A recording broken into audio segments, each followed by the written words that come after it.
कोई अमेरिकन का बड़ा सख्त पैगाम है जो मोहसिन नकवी लेके गए हैं। कोई फाइनल कॉल है जो उन्होंने कहा है कि आप जाके ईरानियंस को बता दें कि नाउ और नेवर, इसके बाद फिर नहीं होगा। मुझे ऐसा लगता है ये हो सकता है, तो या तो कोई फाइनल पैगाम है या ये है कि अमेरिकन ने ये कहा है कि आप बातचीत शुरू करें, बाकी करें तो हम आपके एसेट्स रिलीज कर देंगे, हम ऐलान नहीं करना चाहते। या तो सुलह का पैगाम है या बहुत सख्त पैगाम। परसों डोनाल्ड ट्रंप साहब ने कहा मैं मुश्तबा खामनाई को मिलने के लिए तैयार हूँ, जो ईरान से जवाब आया कि ये मुलाकात कभी नहीं हो सकती।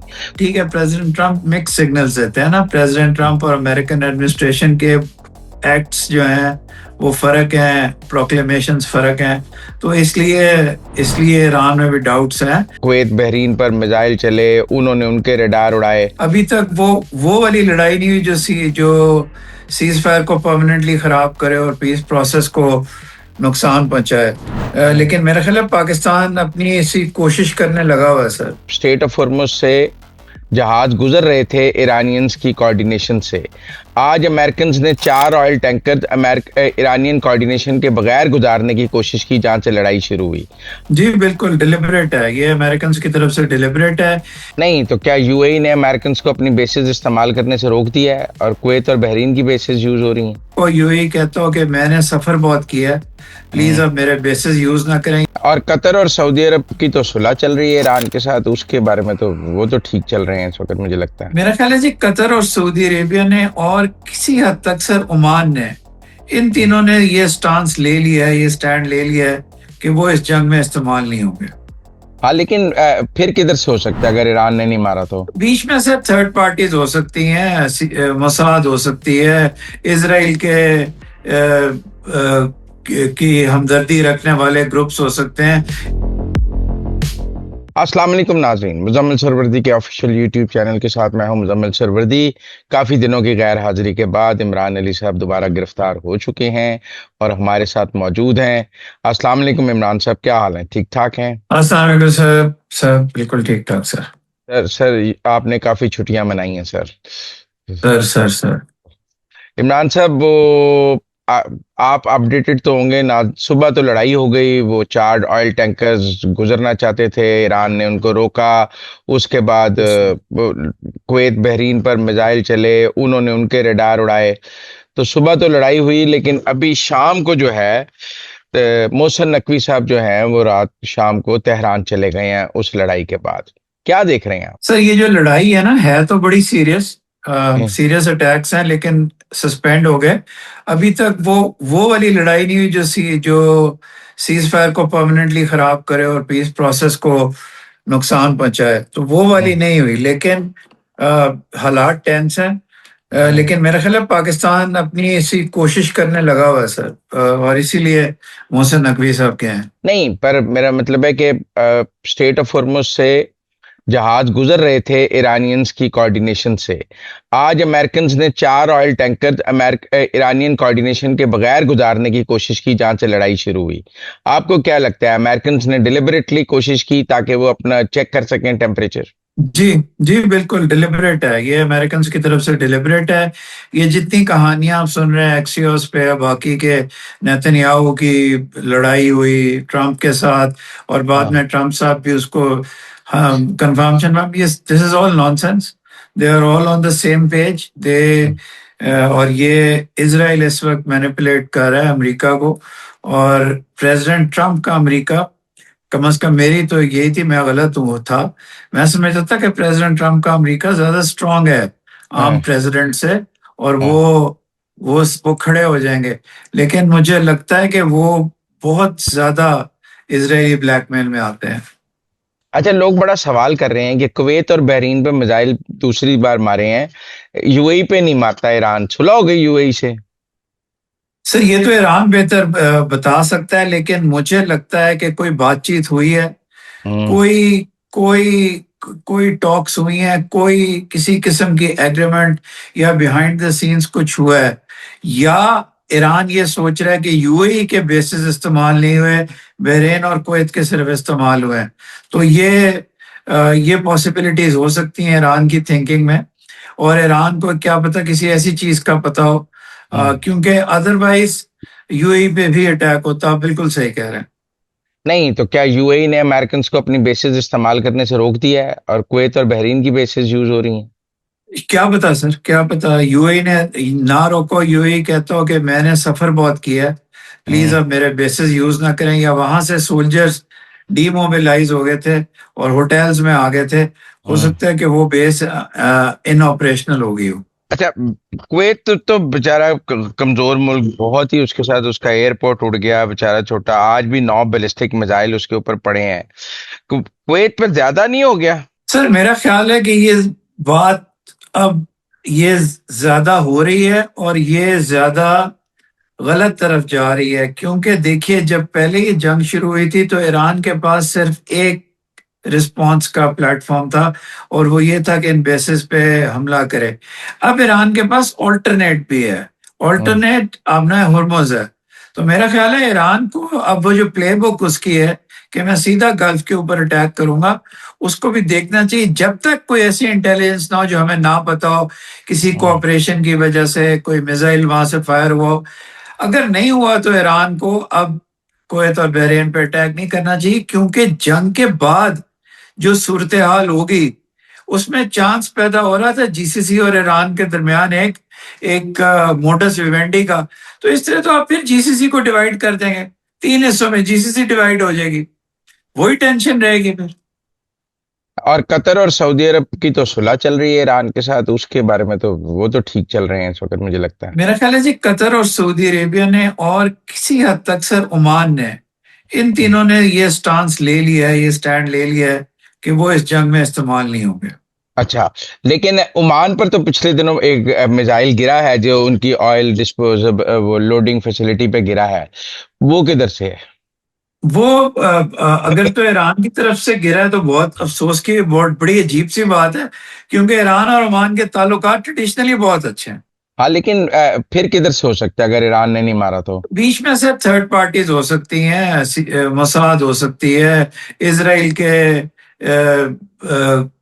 की हमदर्दी रखने वाले ग्रुप्स हो सकते हैं, इसराइल की प्रॉक्सीज हो सकती हैं, ये प्री डिटरमिन्ड चीजें हो सकती हैं, ये जंग के फॉग में कुछ भी हो सकता है। अच्छा, नहीं, अब आप बताएं, पाकिस्तान के पास अब तो कोई फॉर्मूला नहीं रह गया होगा इस खेल को, इस सुलह को आगे चलाने का। मेरे ख्याल में हम सारे फार्मूले इस्तेमाल कर चुके हैं और सारे फार्मूले जो हैं उनके नतीजे में मुआहदा नहीं हो सका। अब क्या फार्मूला होगा हमारे पास?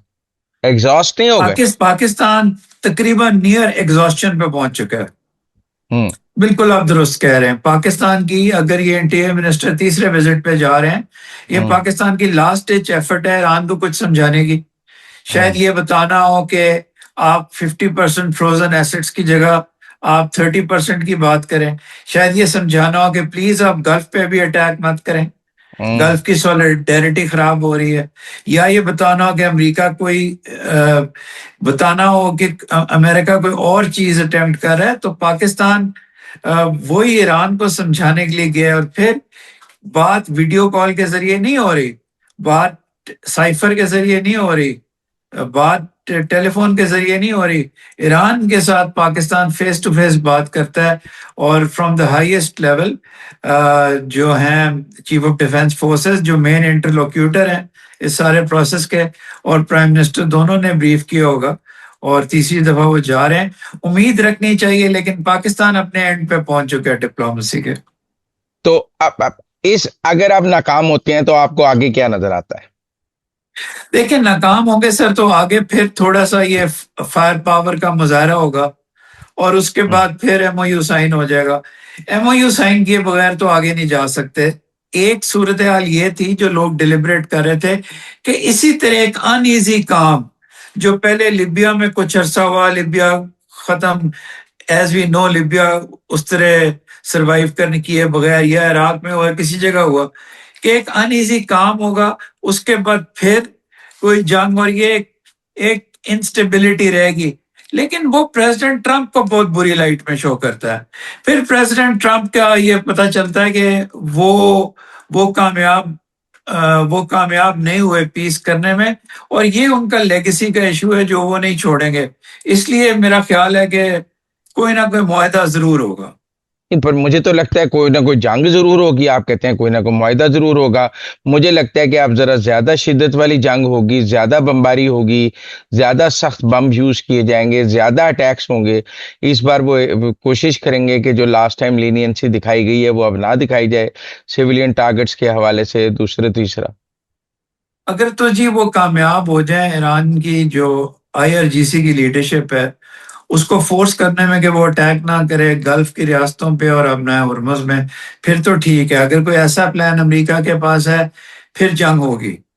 लेकिन मेरी अपनी इस्तात में मैं ये अर्ज करूंगा कि ऐसी कोई चीज है नहीं, शॉर्ट ऑफ किसी न्यूक्लियर चीज के, कोई ऐसी चीज नहीं है कि आप ईरान को ऐसा नाकाबिले तलाफी नुकसान पहुंचाएं या चेंज वहां कर दें कि उनका बिहेवियर चेंज हो जाए। हम्म। तो फिर ऐसा कोई रास्ता नहीं है, ऐसा कोई रास्ता नहीं है। नहीं, ऐसा कोई रास्ता नहीं है। और जो दूसरा रास्ता है वो ईरानी शराइत पर सुलह हो नहीं सकती। और आप कह रहे हैं कि अमरीकी शराइत ईरान मानने के लिए तैयार नहीं है, ईरानी शराइत अमरीकी मानने के लिए तैयार नहीं है, हार जीत का फैसला हुआ नहीं है। फिर क्या फिर डेडलॉक है। नहीं, मेरा ख्याल है नाना करते हुए, मेरा अभी तक ये ख्याल है कि नाना करते हुए इस इंस्टेबिलिटी के बावजूद इवेंचुअली वो उस डॉक्यूमेंट पे आ जाएंगे। लेकिन बात फिर वही है, ये देखिए पिछले 24 घंटे के दौरान मैं आपको ये बताना चाहता हूं कि इसराइल ने साउथ लेबनान में 10 लोग मारे हैं। साउथ लेबनान के इशू पे लेबनान की गवर्नमेंट ने काफी कंसेशंस और प्रो इजरायली स्टांस लिया है। लेकिन आप इमेजिन करें कि इस स्ट्राइक में एक brigadier general Lebanese formal army का, 2 और सोल्जर्स इसराइल ने मार दिए। तो कोई भी ऐसी चीज होनी होती है, लेबनान में सीज फायर, क्या सीज फायर हुई, इसराइल ने उसको भी डिस्ट्रॉय कर दिया। तो नहीं, पर वो आप कह इस सकते हैं उस सीज फायर को हिजबुल्लाह ने तस्लीम नहीं किया था ना। हिजबुल्लाह के सरबराह का बयान आ गया कि हम इस सीज फायर को नहीं मानते। तो जब उन्होंने कहा कि हम इस सीज फायर को नहीं मानते, तो सीज फायर टूट गया, क्योंकि हिजबुल्लाह ने अपने उनके टैंक पर हमला किया, उन्होंने अपना किया। तो जब हिजबुल्लाह अटैक जारी रखेगा तो सीज फायर कैसे होगा। हिजबुल्लाह के अटैक्स में हार्डली कोई इजरायली की किसी की डेथ हुई है। हिजबुल्लाह के अटैक्स माइल्ड, आप जिनको अगर उर्दू जुबान में फुलझड़ियां कहें वो हैं। उसके जवाब में आप एक कत्लेआम आपने लेबनान के साउथ में शुरू किया हुआ है। पर तो आप ये ये देखें। इक्विवेलेंस नहीं हो सकती। नहीं, पर क्या हिजबुल्लाह को लेबनान की हुकूमत के मतहत होना चाहिए या नहीं होना चाहिए? प्रिंसिपल बात आप मेरे साथ ये तय करें कि जो भी लड़ाई लेबनान की सरजमीन से लड़ी जानी है वो लेबनान की हुकूमत की मर्जी से लड़ी जानी चाहिए या किसी और मुल्क की मर्जी से लड़ी जानी चाहिए। नहीं, अब ये तो डिपेंड करता है कि ईरान ने ऑर्डर किया है कि नहीं। बिल्कुल आपकी बात सही है, वो लेबनान की हुकूमत हुकूमत के पास इख्तियार होना चाहिए हर फोर्स का। बिल्कुल सही कह रहे हैं आप। नहीं, मतलब ये तो ऐसी है जैसे कोई पाकिस्तान में एक फोर्स क्रिएट हो जाए और वो कल जो है इंडिया पे हमला कर दे और पाकिस्तान की फौज उस हमले में शामिल ना हो, तो और वो फोर्स हमारे कहने में ही ना हो, तो फिर हम कहें कि जी जवाब में इंडिया मिसाइल मार रहा है, तो अब हम कहें कि जी वो इंडिया ने गलत किया, लड़ाई शुरू हो गई। जो हिजबुल्लाह का ओरिजिन था ना मुजम्मिल, वो इसराइल के लेबनान के अटैक्स के रिस्पांस में था जब हिजबुल्लाह बनी मैं थी ना। मैं आज की बात कर रहा हूँ। देखें, आज तो आज आज क्या लेबनान की गवर्नमेंट हिजबुल्लाह को ओन कर रही है? नहीं, हम्म। आज नहीं हो, लेबनान का सदर ईरान को प्रॉब्लम सॉल्वर समझ रहा है या प्रॉब्लम क्रिएटर समझ रहा है? प्रॉब्लम क्रिएटर समझ रहा है। तो अब आप ये कहें कि लेबनान की किस्मत का फैसला ईरान ने करना है या लेबनान ने खुद करना है? लेबनान ने उसका खुद फैसला करना है, लेकिन लेबनान की गवर्नमेंट को भी अपने जो साउथ के लोग हैं उनके साथ सिंसियर होना चाहिए ना। नहीं, मैं नहीं। पाकिस्तान के साथ पैरेलल्स ड्रॉ कर सकता हूं, लेकिन वो फिर हुकूमत की तरफ से नहीं जाएंगे। ये भी तो मसला है ना। आपने जो भी डिस्कशंस की, आपने इसराइल के साथ आपने जो भी बयान दिया, आपने ईरान को मुर्द इल्जाम ठहराया, हम्म। इसराइल का आप जिक्र करते हुए डरते हैं। You have to be fair ना। नहीं, वो ये लेबनान कह की रहे हैं, वो गवर्नमेंट को लेबन मुर्गे लेबन इल्जाम ठहरा रहा हूं लेबनान कि के प्रेसिडेंट ये कहते हैं कि हमारी कौम इसराइल से लड़ाई करके थक गई है, हम इसराइल से सुलह करना चाहते हैं। फिर भी इसराइल के अटैक्स को हिजबुल्लाह कहती है कि हम इस सुलह को नहीं मानते। नहीं। हिजबुल्ला हिजबुल्ला अगर आप वहां से देखिए, अगर तो हिजबुल्ला इसराइल पे अटैक करता है, इसराइल के मेन लैंड पे, अब तो आपकी बात में वजन है। लेकिन अगर हिजबुल्ला लेबनान के अंदर ऑक्यूपाइड टेरिटरी के ऊपर जिसमें घरों से उनको निकाला है अटैक करता है, तो मैं उसको लेजिटिमेट समझता हूँ। नहीं तो वो भी लेबनान की गवर्नमेंट का अख्तियार नहीं है कि वो उस अटैक का ऑर्डर दे या ना दे। आप मेरी बात समझे ना।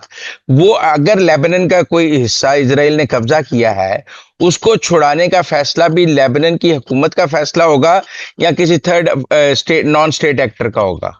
अगर हुकूमत एक्शन नहीं लेगी तो वहां के लोग खड़े हो जाएंगे, अब वो लोग अटैक लोग करेंगे। हैं या हिजबुल्लाह एक मिलिटेंट फोर्स है। अब ये मैं भी है हिजबुल्ला को एक मिलिटेंट। मैं देखे ना, हिजबुल्लाह आज तक लेबनान में कोई क्लीन स्वीप इलेक्शन तो नहीं जीत सकी।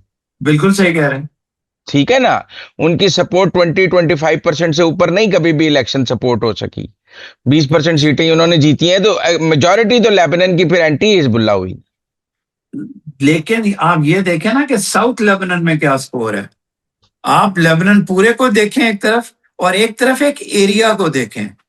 जिस एरिया में आप दूसरा, आप इस बात को क्वेश्चन करें, अगर पाकिस्तान का 1 इंच पे भी कब्जा हो जाता, क्या पाकिस्तान की गवर्नमेंट प्रोटेस्ट ना करती? यानी गवर्नमेंट करती ना। तो लेकिन इधर गवर्नमेंट ने किया। हमने मकबूजा कश्मीर हासिल करना है। हम उसको अपना हिस्सा समझते हैं।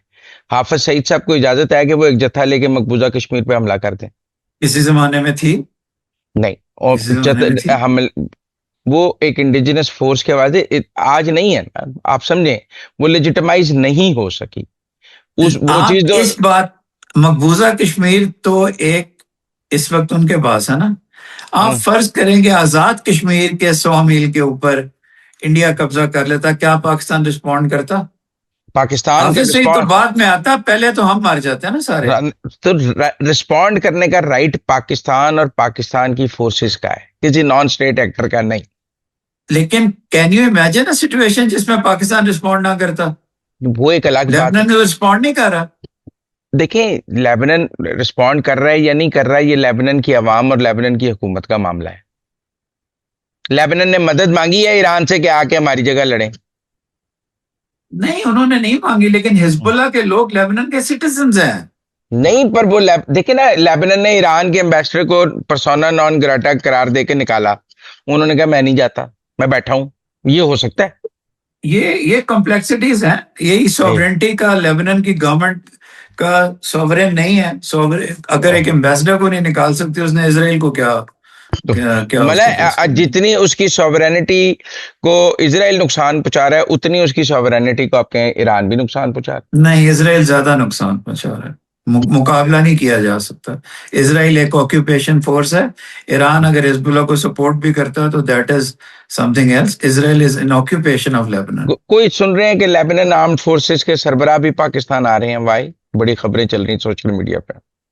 अगर आ रहे हो तो बहुत अच्छी बात है, पाकिस्तान को वेलकम करना चाहिए, उनसे बात करनी चाहिए।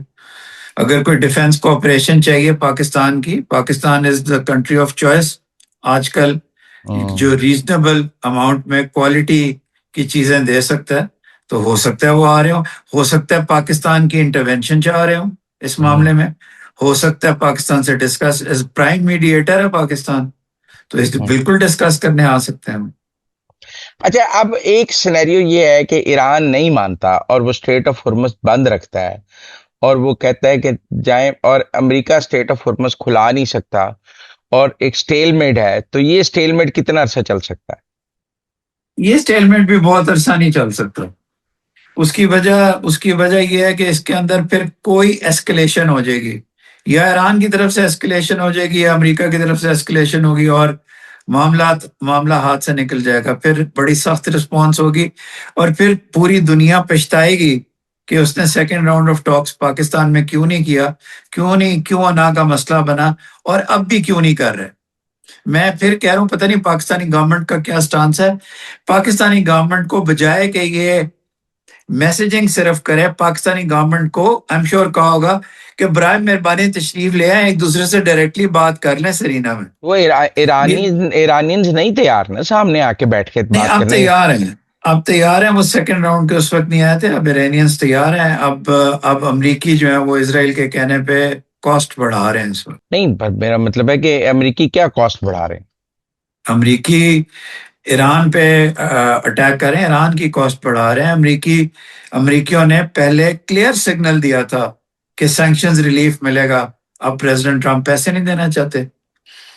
आई थिंक इस वक्त फेयर वो एंड वो स्क्वेयरली। वो वो यूरेनियम नहीं देना चाहते, वो पैसे नहीं देना चाहते, नहीं, फ्री में यूरेनियम पे बात सेकंड राउंड में होनी है। तो फिर सैंक्शंस पे उस बात भी सेकंड राउंड में होगी। नहीं, सैंक्शंस उससे इंडिपेंडेंट है। सैंक्शंस के ऊपर एक जुमला ही लिखना है एमओयू में, कि वो जुमला क्या होगा नहीं, मुझे जिसपे लगता है कि अमेरिकन ये कहते हैं कि सैंक्शंस एंड यूरेनियम इकट्ठे बात होगी। ईरानियन से कहते होंगे कि सैंक्शंस और हुर्मुज पे इकट्ठे बात होगी। वो कहते हैं होर्मस और ब्लॉकेड पे इकट्ठी बात होगी, और सैंक्शंस और यूरेनियम पे इकट्ठी बात होगी। उनका अपना पेयर है, उनका अपना पेयर है। हम दोनों बिल्कुल सही कह रहे हैं, ये पेयर्स हैं, लेकिन इसका हल ये नहीं है कि आप ये इनडायरेक्ट टॉक्स करें। इवन मोहसिन नकवी साहब गए हैं, ये जो इनडायरेक्ट मेथड्स है ना, कि वो जाके पैगाम दे रहे हैं या फोर्स करें, वो वर्क नहीं करेगा जब तक ये दोनों एक दूसरे के सामने नहीं बैठेंगे। अगर अमन वाकई चाहते हैं, हम्म। उस वक्त तक पेशरफ्त होना बहुत मुश्किल है। नहीं तो अब लगता है कि कोई अमेरिकन का बड़ा सख्त पैगाम है जो मोहसिन नकवी लेके गए हैं। कोई फाइनल कॉल है जो उन्होंने कहा है कि आप जाके ईरानियंस को बता दें कि नाउ और नेवर, इसके बाद फिर नहीं होगा। मुझे ऐसा लगता है। ये हो सकता है, मैं इसके बारे में नॉलेज नहीं है, लेकिन ये बिल्कुल हो सकता है। या तो कोई फाइनल पैगाम है, या ये है कि अमेरिकन ने ये कहा है कि आप बातचीत शुरू करें, बाकी करें, तो हम आपके एसेट्स रिलीज कर देंगे, हम ऐलान नहीं करना चाहते। या तो सुलह का पैगाम है, या बहुत सख्त पैगाम। मुझे नहीं लगता सुलह का पैगाम।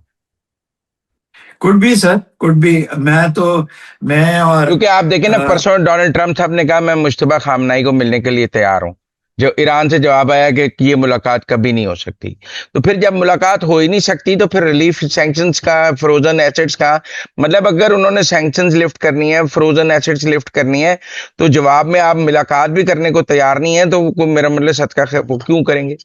वो मुलाकात तो एक बात है ना, उसके बारे में आपकी बात ठीक है। प्रेसिडेंट ट्रम्प मिक्स सिग्नल्स देते हैं ना। प्रेसिडेंट ट्रम्प और अमेरिकन एडमिनिस्ट्रेशन के एक्ट्स जो हैं वो फर्क हैं, प्रोक्लेमेशंस फर्क हैं।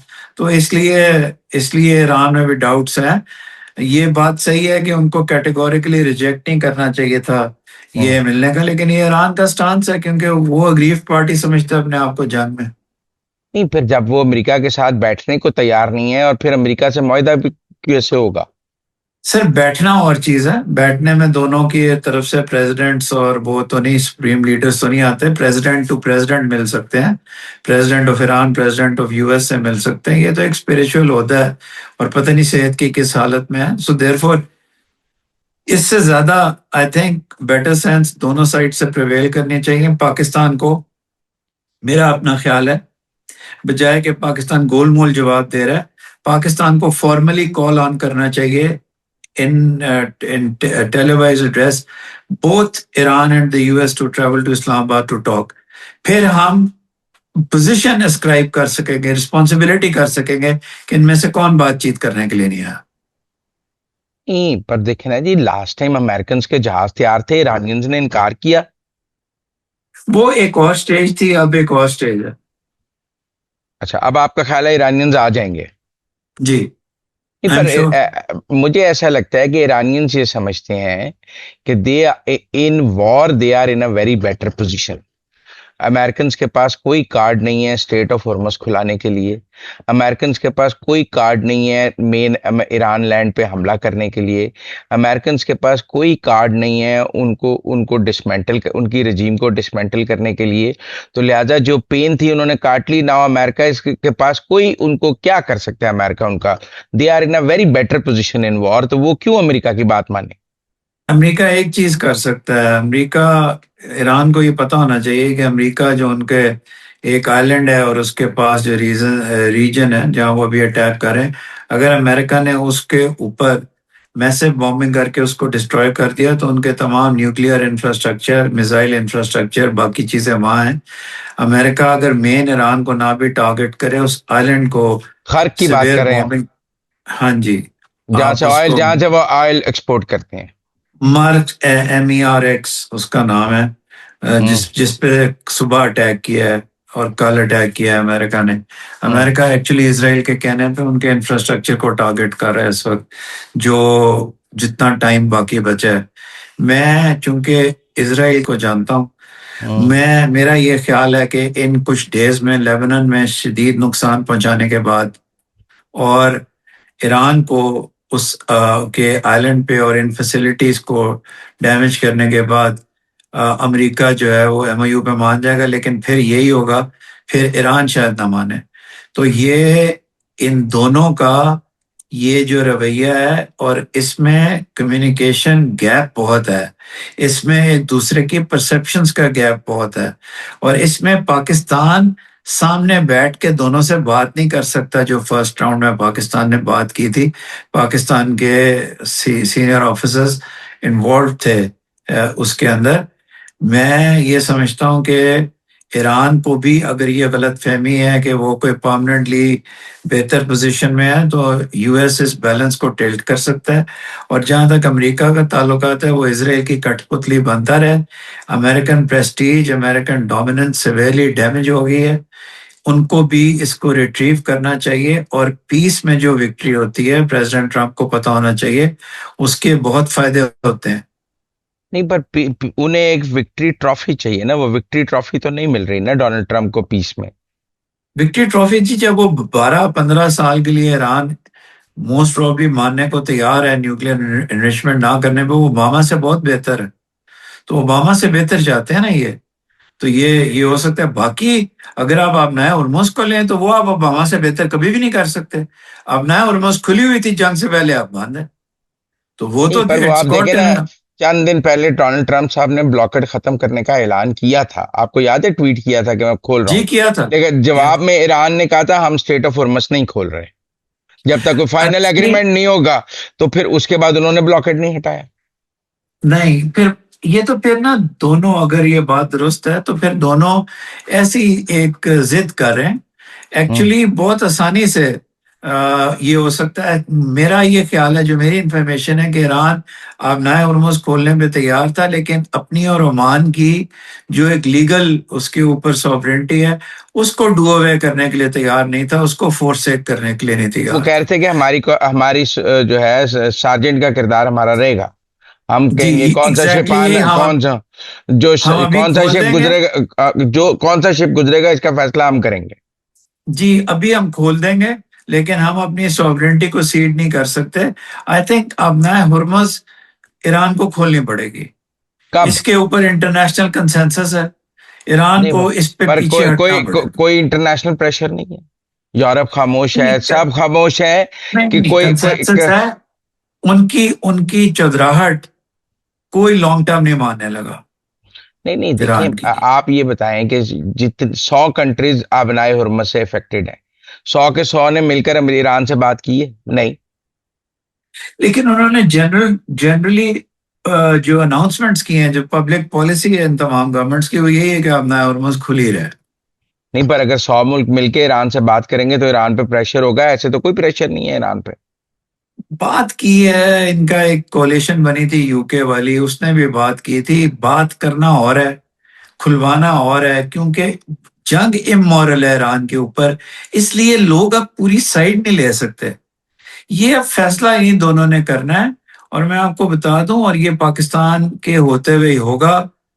ये ये अब इन दोनों को ये पता होना चाहिए कि ये अभी चांस मिस कर रहे हैं। उसके बाद जब इरिट्रीवेबल नुकसान होगा अमेरिकन इकोनॉमी को भी, बेशक अमेरिका भी शील्डेड है, बेशक अभी सिर्फ पेट्रोल की प्राइसेस बढ़ी हैं, लेकिन अमेरिका में इन्फ्लेशन बढ़ रही है और ईरान इकोनॉमिक कोलैप्स के सामने है।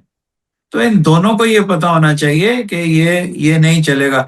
लेकिन अगर इनकी नीयत कुछ और है, इसराइल का प्लान कुछ और है, कोई ग्रैंड प्लान कुछ और है, then then one can't say anything. Grand plan क्या हो सकता है? ग्रैंड प्लान ये हो सकता है ईरान की टोटल डिस्ट्रक्शन, कि इवेंचुअली ये कहा जाए देखो हमने तो पीस ऑफर किया था, ईरान नहीं माना, और ईरान की आईआरजीसी की कोर को डिस्ट्रॉय कर देना, उनके हेडक्वार्टर्स, उनकी चीजें, उनकी उनकी बाकी चीजें, और लेकिन वो बहुत सिग्निफिकेंटली हायर बॉम्बिंग से होगा, और वो मेरा ख्याल है दुनिया नहीं बर्दाश्त करेगी। और मेरा आई थिंक कि टैक्टिकल न्यूक्लियर वेपन्स के अलावा आप ईरान को फोर्स नहीं कर सकते, और टैक्टिकल न्यूक्लियर वेपन्स के ऊपर एक बहुत बड़ी वॉल है वर्ल्ड ओपिनियन की। शायद इसराइल ये कोई इसराइल का इरादा हो कि ईरान टोटली डिस्ट्रॉय हो जाए, क्योंकि देखिए अमेरिका के लिए ईरान को एक कमर्शियल पार्टनर बनाना, एक दुनिया की नॉर्मल स्टेट बनाना, अमेरिका को कोई नुकसान नहीं पहुंचाता।